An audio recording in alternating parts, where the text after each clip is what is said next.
Pilot Grove, Missouri. Population 746. This little hamlet in the middle of Missouri is where one of the world's mightiest and most reviled corporations struck fear in the hearts of over 100 farmers for doing what farmers have done for centuries. They saved seeds from their harvests to use the next year. They took them to the Pilot Grove Co-op to be cleaned and readied for planting. Some of the seed beans cleaned at Pilot Grove were likely non-patented seeds that are legal to clean and replant.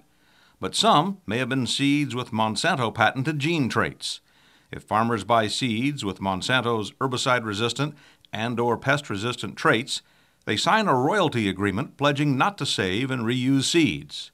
When Monsanto became suspicious that Pilot Grove farmers might be saving patented seeds, they hired private detectives to investigate and conduct undercover surveillance. Monsanto gumshoes secretly trailed farmers as they left the co-op. They shot hidden camera video of the farmers with their seeds. Then Monsanto sued the co-op for patent infringement, just as they've done with farmers throughout the U.S. and Canada. The case was settled out of court and no one is talking, but thousands of farmers around the world have come to fear a mighty agriculture company that is willing to sue its own customers.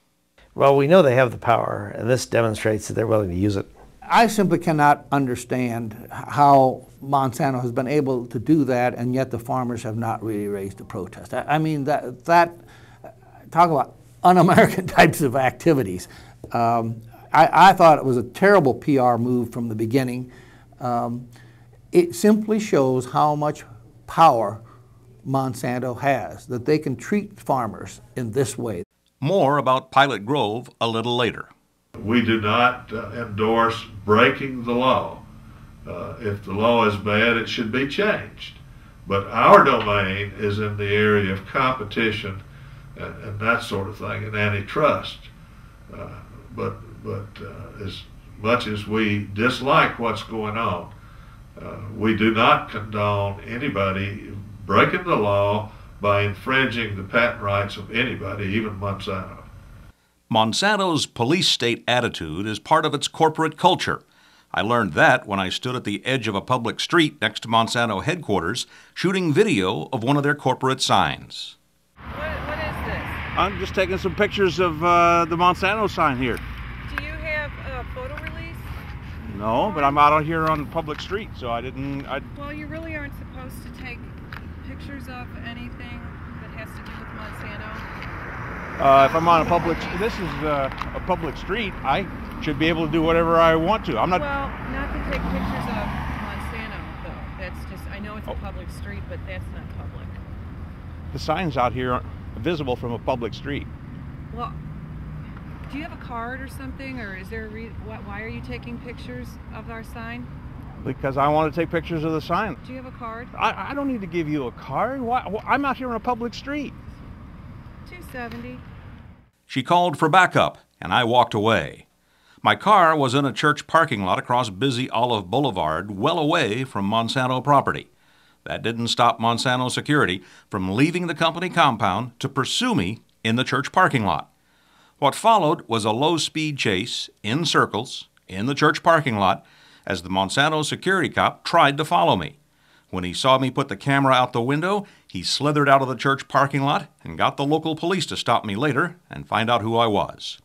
Monsanto security was on the lookout the rest of the day. People who question Monsanto frighten Monsanto. The company's bullying tactics are well known in farm country.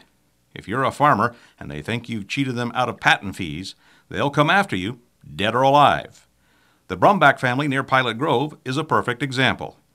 During the Pilot Grove investigation, private detectives hired by Monsanto came around wanting to know about Kenneth Brumback's use of Monsanto's patented seeds. There was just one problem. Kenneth Brumback died 10 years before Monsanto's detectives came snooping. Detective work so sloppy that it puts the dead under suspicion doesn't deter Monsanto, nor does it target's public standing.